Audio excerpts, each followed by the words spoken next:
First ever factory outlet Mukunda jewellery grand opening ఫిబ్రవరి 14న సుచిత్రాలో.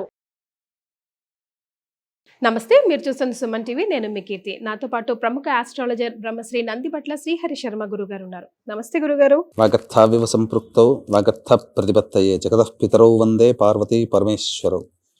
సదాశివసమారంభాం శంకరాచార్య మధ్యమాం అస్మదాచార్య పర్యంతం వందే గురు పరంపరాం. ఆదిత్యాయ చ సోమాయ మంగళాయ బుధాయ చ గురు శుక్ర శనిభ్యశ్చ రాహవే కేతవే నమః. శృంగేరి జగద్గురు పీఠాధిపతులకి కంచి పీఠాధిపతులకి నమస్కారములు తెలియజేసుకుంటూ కార్యక్రమాన్ని ప్రారంభిద్దాం. గురుగారు, ఎన్నో రోజుల నుంచి నేను ఈ ప్రశ్న మిమ్మల్ని అడగాలనుకున్నాను గురుగారు. బ్రహ్మ ముహూర్తం అంటూ ఉంటారు కదా, కొంతమంది ఏమో అప్పుడే బ్రహ్మ లేచిన ముహూర్తం, అప్పుడు మనం ఏం కోరుకున్నా అవుతుంది అని చెప్తూ ఉంటారు. రకరకాలుగా చెప్తూ ఉంటారు. ఏది చేసినా ఎవరేది చెప్పినా బ్రహ్మ ముహూర్తంలో ఏ సంకల్పమైనా నెరవేరుతుంది అని అంటూ ఉంటారు. అసలు బ్రహ్మ ముహూర్తం అంటే ఏంటి గురుగారు? ఎందుకు వచ్చింది ఆ పేరు అలాగా?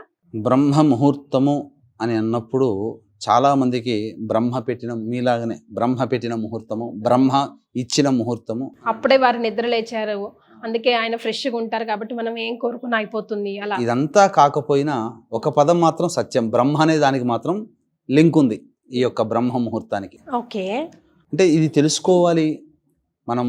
ఎందుకంటే చాలామంది ఈ బ్రహ్మ ముహూర్తంలో ఏ పని మొదలు పెట్టినా దానికి ఇంకా తిరుగు ఉండదు అని అంటుంటారు. అన్నిటికంటే మించి ఇప్పుడు ఈ మనిషి అన్నవాడు నిత్యం ఏదో ఒక ప్రయత్నంలో ఉంటుంటాడు. ప్రతి దానికి కూడా తిథి, వారము, నక్షత్రము, యోగము, కరణము, లగ్నము ఇవన్నీ చూసుకొని పెట్టుకునేటువంటివి వివాహము, గృహప్రవేశం, శంకుస్థాపనలు.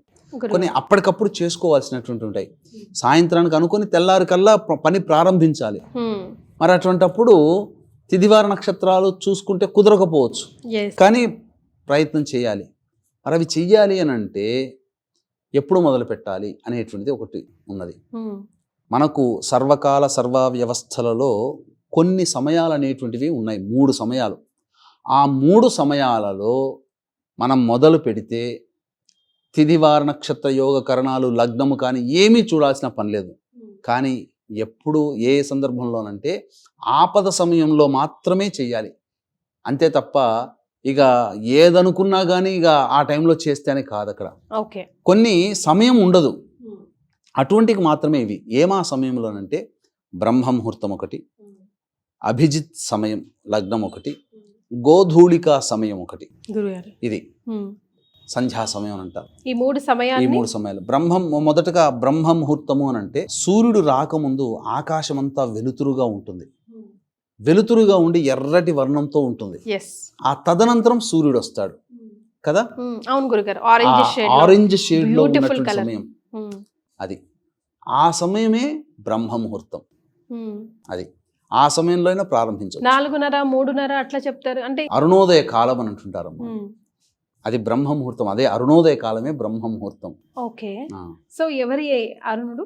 దీనికి సంబంధించిన గాథ కూడా ఉంది. ఇంకా రెండవది కూడా ఉన్నది, అభిజిత్ లగ్నం. అంటే ఒక కర్ర ఇలా పెట్టినప్పుడు షాడో పడుతుంది కదా, సూర్యుని షాడో, సూర్యుని పెట్టినప్పుడు కరెక్ట్గా ఆ కర్ర పడేటువంటి సమయంలో షాడో అనేటువంటిది లేకుండా ఉంటుంది చూడండి, మిడ్గా అసలు ఇంకా ఛాయ అంటూ ఉండదు. ఆ సమయం అభిజిత్ సమయం. తర్వాత గోధూళిక అంటే గోవులు, పూర్వకాలంలో గోవులు తినడానికి మేతకు వెళతాయి కదా, ఇంటికి తిరిగి వచ్చే సమయం ఉంటుంది, సూర్యుడు అస్తమించే సమయం, అది ఆ గోధూళికా సమయం అని అంటారు. ఈ 3 సమయాల్లే ఏ పనైనా కానీ ఆపదల్లో ఉన్నప్పుడు, ఆపద అంటే ఏంటి, ఇంకా చెయ్యక తప్పదు అన్న సందర్భంలోనే చేయాలి తప్ప ప్రతిదానికి ముహూర్తం చూసుకోవాలి. కానీ సమయం ఉండనటువంటివి ఉంటాయి కదా, అది. కాబట్టి బ్రహ్మ ముహూర్తానికి ప్రత్యేకమైనటువంటి స్థానం ఉందమ్మా వీటన్నిటికంటే. ఎందుకు గురుగారు? ఎందుకంటే సాక్షాత్తు బ్రహ్మే వరమిచ్చినటువంటి ముహూర్తం ఇది. ఎవరికి ఇచ్చారు? ఇది తెలుసుకోవాలంటే వీక్షించేటువంటి ప్రేక్షకులు కూడా ఈ చక్కటి కథని వినండి. ఎందుకనంటే ఏ పని చేసినా బ్రహ్మ ముహూర్తంలో చేసిన పనికి తిరుగుండదు అని అంటారు కదా. కాబట్టి బ్రహ్మ ముహూర్తం అసలు ఎలా వచ్చింది అనేటువంటిది మీకు తెలియజేస్తాను. ఇది వీక్షించేటువంటి ప్రేక్షకులకి గమనిక. ఈ యొక్క మనిషికి జాతకరీత్యా కలుగు విద్య, వివాహ, ఉద్యోగ, దాంపత్య, సంతాన, అనారోగ్య సమస్యలు, ముఖ్యంగా ప్రతి మనిషి కూడాను ఆరోగ్యంగా ఉంటేనే అన్ని పనులు సాధించగలడు. శాస్త్ర ప్రకారము ఏం చెప్పబడి ఉంది అనంటే ప్రతి సంవత్సరం ఒక్కసారైనా మృత్యుంజయ హోమం చేయమని చెప్పి, అలాగే జాతకరీత్యా ప్రతి నెల 18 రకాల హోమాలు, గణపతి, మృత్యుంజయం, రుద్రం, సుదర్శనం, సుబ్రహ్మణ్యం, దత్తాత్రేయం, కాలభైరం, వివాహం కావాల్సిన అబ్బాయిలకి అమ్మాయిలకి ఇలా 18 రకాల హోమాలు ఒక్కొక్క పుణ్యక్షేత్రంలో ఒక పుణ్యతిథి రోజున మీ కుటుంబ సభ్యుల గోతనామాదులతో సంవత్సరం పాటు చేయించడం జరుగుతుంది. కాబట్టి ఇంతటి బృహత్తర కార్యక్రమంలో సభ్యత్వం తీసుకునదలిచిన వాళ్ళు కార్యక్రమ తదనంతరం కాంటాక్ట్ చేసి మీ గోత్రనామాదులు నమోదు చేసుకోవచ్చు. పూర్వం కశ్యప ప్రజాపతి 2 భార్యలు, దితి, అదితి. దితి వచ్చేసేసి రాక్షసుల తల్లి, అదితి వచ్చేసేసి దేవతల తల్లిగా ప్రసిద్ధిగాంచారు. కశ్యపుడు ప్రజాపతి అంటే సృష్టిని బ్రహ్మ కింద పనిచేస్తున్నటువంటి వాళ్ళుగా చెప్పవచ్చు. బ్రహ్మ తదనంతరం వచ్చినటువంటి వారసులు.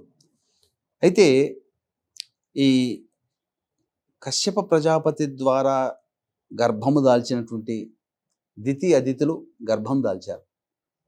దితికేమో సంతానం కలుగుతుంది. గర్భం దాల్చిన ఎన్ని రోజులకి కూడా సంతానం అంటే ఆమెకి ప్రసవం కావట్లేదు. సంవత్సరం తడబడి వేచి చూసింది, కావట్లేదు. ఇక తరువాత దితికి సంతానం కలిగింది, నాకు సంతానం కలగలేదని చెప్పి తన గర్భాన్ని తానే విచ్ఛిత్తి చేసుకుంది. తదనంతరం అప్పుడు ఊరువులు అంటే తొడలు లేకుండా శరీరం మాత్రమే ఉన్నటువంటి బాలుడు జన్మించాడు. తొడలు లేనివాడు కాబట్టి అనూరుడు అయ్యాడు. ఊరుడు అంటే నరనారాయణుల యొక్క ఇట్లా తొడ నుంచి ఇలా జన్మించినటువంటిది ఊర్వశి, మేనక. అంటే ఆ ఊర్వశి అంటే ఊరువుల నుంచి జన్మించిన అందగత్తె కాబట్టి ఊర్వశి.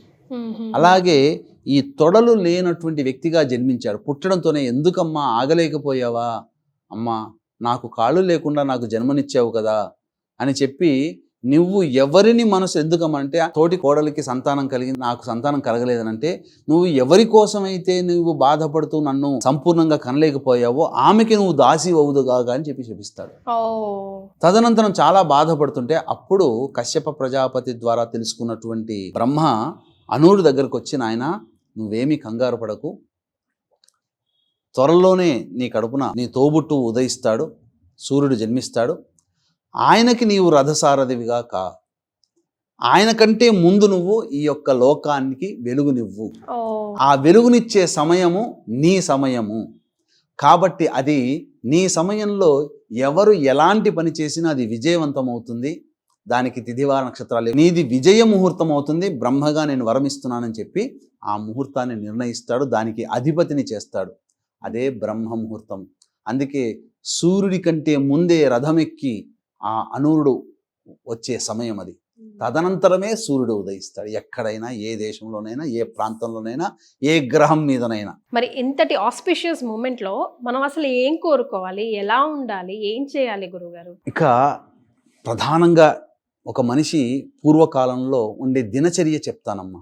పూర్వకాలంలో మనుషులు ఉన్నటువంటి దినచర్య, నక్షత్రములు ఉండగానే లేచి నక్షత్రము ఉండగానే స్నానమాచరించి ఉదయిస్తున్నటువంటి సూర్యుడి కంటే ముందే లేచి ఎర్రటి వర్ణం ఉంటుంది కదా, ఆ యొక్క ప్రకృతిని కంటి నిండా చూసి తన్మయత్వంతో ఉండి, ఈరోజు నేను చక్కగా, రోజు నాకు చక్కగా ఉండాలి, నేను అనుకున్న పనులన్నీ ఈరోజు నాకు సాధ్యమైపోవాలి, ఎక్కడికి వెళ్తున్నానో నేను ఆ పని నాకు విజయం కావాలి అని చెప్పి సంకల్పం చేసుకొని ఆ చేసుకున్నంత సమయంలోనే ఉదయిస్తుంటాడు. ఒకసారి సూర్యుడికి నమస్కారం చేసి 3 సార్లు సూర్యుడికి అర్ఘ్యం ఇచ్చేసేసి సూర్యాష్టకం 6 సార్లు చేస్తే ఖచ్చితంగా ఆ రోజంతా అనుకూలమైపోతుంది. ఇంకొక వరం ఏంటంటే, సూర్యుడు శనితో బాధపడుతున్నారు, శని వలన బాధపడుతున్నారు చాలా మంది అనుకుంటుంటారు కదా, సూర్యుడు ఒక వరం ఇచ్చాడు. నాకంటే ముందే నిద్రలేచి ఎవరైతే నన్ను ఆరాధిస్తారో వారికి ఆ రోజున శని బాధలు ఉండవు అని చెప్పి, ఆ రోజున అది అంతటి గొప్పదైనటువంటి సమయం అది. కాబట్టి లేస్తూనే చక్కగా దేవతా ధ్యానం చేసుకొని ఈ రోజు నాకు సుదినముగా ఉండాలి, ఈ రోజు నా రోజు అవ్వాలి అని చెప్పి ఎవరైతే కోరుకుంటారో వారికి అదే ఆ రోజు వారిదే అవుతుంది. అందుకనే ప్రయాణానికి వెళ్తుంటారు, ఉద్యోగానికి వెళ్తుంటుంటారు, లేదా వివాహ ప్రయత్నానికి వెళ్తుంటుంటారు, లేదా ఏదో ఒక పనిని సాధించుకోవాలని ఆ రోజు అనుకుంటుంటారు. ఖచ్చితంగా ఆ రోజు 4:30 కల్లా లేచి స్నానం ఆచరించి బ్రహ్మముహూర్త సమయంలో చక్కగా ఆనందంగా ఉండి సంతోషంతో ఈ రోజు నేను ఈ పని చేసుకున్నాను, నాకు విజయం కలగాలి, విజయం కలగాలి, విజయం కలగాలని చెప్పి ముమ్మారులు అనుకొని ఉదయిస్తున్నటువంటి సూర్యునికి నమస్కారము, అర్ఘ్యము, సూర్యాష్టకం 6 సార్లు పారాయణం చేసి వెళ్ళండి. పని కాకపోతే నన్ను అడగండి. మరే గురుగారు చిలిపి ప్రశ్న అయినా నాకు అనుమానం అయితే వస్తుంది గురుగారు. బ్రహ్మ అనురుకి ఇచ్చిన వరమాయే.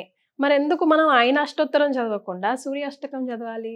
బ్రహ్మ ఆయనకి ఇచ్చినప్పటికీ ఆయనకు వరమే ఇచ్చాడు. ఇంకా ఆయన అంతకంటే ఇంకేం కావాలమ్మా గొప్ప? ఆయన పేరు మీదనే కదా మనం అందరం కూడా వస్తుంది. తమ్ముడైనటువంటి సూర్యుడి కంటే ముందే అనూరుడు వస్తాడు కదా. లోకానికంతటికి వెలుగునిచ్చేటువంటి సూర్యుని కంటే ముందు వచ్చిన వాడికి అంతకన్నా గొప్ప ఖ్యాతి ఏం కావాలి, గొప్ప వరం ఏం కావాలి? సో మనం ఏమైనా ముఖ్యంగా పఠించుకోవాల్సిన మంత్రం, ముఖ్యంగా చేయాల్సిన ఆరాధన అంటే ఎందుకు ఈ ప్రశ్న వస్తుందంటే గురుగారు పదే పదే మెడిటేషన్ చేసుకోవాలి ముఖ్యంగా ఆ టైంలో బేలీఫ్ బిర్యానీ ఆకు మీద రాసుకొని మేనిఫెస్టేషన్ చేసి అలా రకరకాలు చెప్తూ ఉంటారు కదా. ఇవన్నీ కూడానమ్మా కర్మ సిద్ధాంతాన్ని అనుసరించే వాళ్ళు ఎవరు ఇటువంటి నమ్మరు. ముఖ్యంగా దేవత అనుగ్రహాన్ని పొందాలి, నిజాయితీతో కష్టపడాలి, ఆత్మవిశ్వాసంతో ఉండాలి, మన పని మనం చేసుకోవాలి, ఫలితం భగవంతునికి ఇవ్వాలి. షష్ఠభాగంతు మనుష్యానాం సప్తభాగం దైవచింతనం అని చెప్పి కర్మ గీతలోనే చెప్పాడు. కాబట్టి 6 వంతులు నువ్వు పని చేయి, 7వ భాగం నాకు వదిలే అన్నాడు. ఇంతకన్నా తార్కాణం ఏం కావాలి? ఏదో ఆకుల మీద రాసుకుంటేనో, చేతుల మీద స్టార్లు గుర్తు పెట్టుకుని అంకెలు పెట్టుకుంటేనో, లేకపోతే ఆ అంకెలు మార్చుకొని ఈ విధంగా చేసుకునేది ఎక్కడా లేదమ్మా. ఎస్. సో బ్రహ్మ ముహూర్తానికి అసలు ఎందుకు ఇంత వాల్యూ ఈ రోజు సంపూర్ణంగా తెలుసుకున్నాను గురుగారు మీ ఆధ్వర్యంలో. ధన్యవాదాలు. సర్వం శ్రీ ఉమామహేశ్వర పరబ్రహ్మార్పణమస్తు.